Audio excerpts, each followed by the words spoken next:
Jangan berdoa meminta rezeki, ini penjelasan Gus Baha. Ulama karismatik Gus Baha mengungkapkan bahwa berdoa tertentu untuk meminta rezeki jika dipanjatkan justru tidak membuat kaya, namun malah sial. Oleh karena itu, Gus Baha mengatakan jangan berdoa seperti itu, karena jika dilakukan bukannya mendapatkan rezeki sesuai yang diinginkan.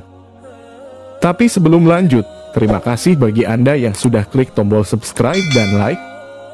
Saya doakan semoga rezeki Anda bertambah luas dan berkah. Selain itu, menurut Gus Baha doa tersebut juga tidak disukai Allah sehingga tak boleh dilakukan.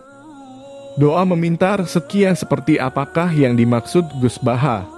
Dalam kajiannya, Gus Baha menjelaskan doa yang tidak disukai Allah yaitu doa yang di dalamnya ada kalimat menggurui Allah. Gus Baha melanjutkan, jika ada orang yang sampai meminta sesuatu kepada kita, berarti orang itu sungguh kepada kita. Ia menganggap bahwa kita bisa memberi. Begitulah juga halnya saat seseorang meminta sesuatu kepada Allah. Orang tersebut beriman bahwa Allah itu Maha Pemberi. Sehebat apapun manusia, statusnya adalah sebagai seorang peminta kepada Allah. Dengan status seperti itu, maka telah ada sikap ubudiyah atau kehambaan dalam diri seseorang, kata Gus Baha.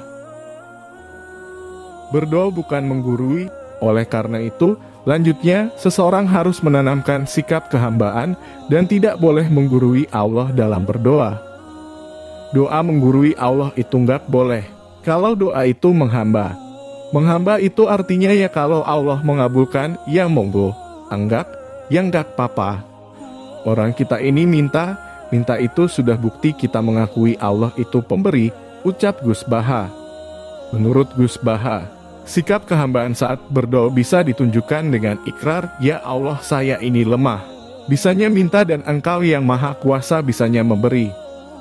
Nah setelah itu, karena kita yakin Allah itu lebih tahu, cara mengabulkannya juga terserah Allah. Bukan terserah kita. Kalau terserah kita mungkin hal itu tidak baik untuk kita, sebut Gus Baha. Gus Baha kemudian memberikan contoh doa meminta rezeki yang sifatnya menggurui Allah dan akibat buruk yang ditimbulkannya. Hati-hati.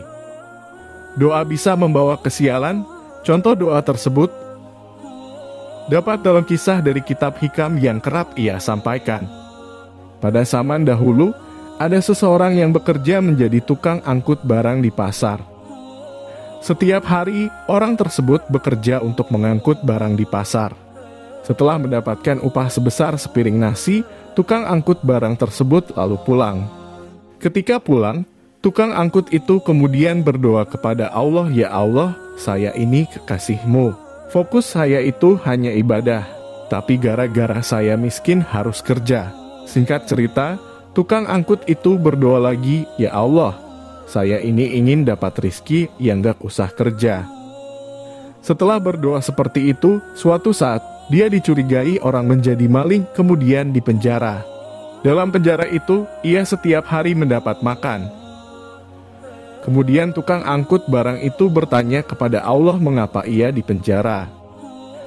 Ternyata Allah memasukkannya ke dalam penjara untuk menjawab doanya dahulu yang meminta agar bisa mendapat rezeki tanpa bekerja.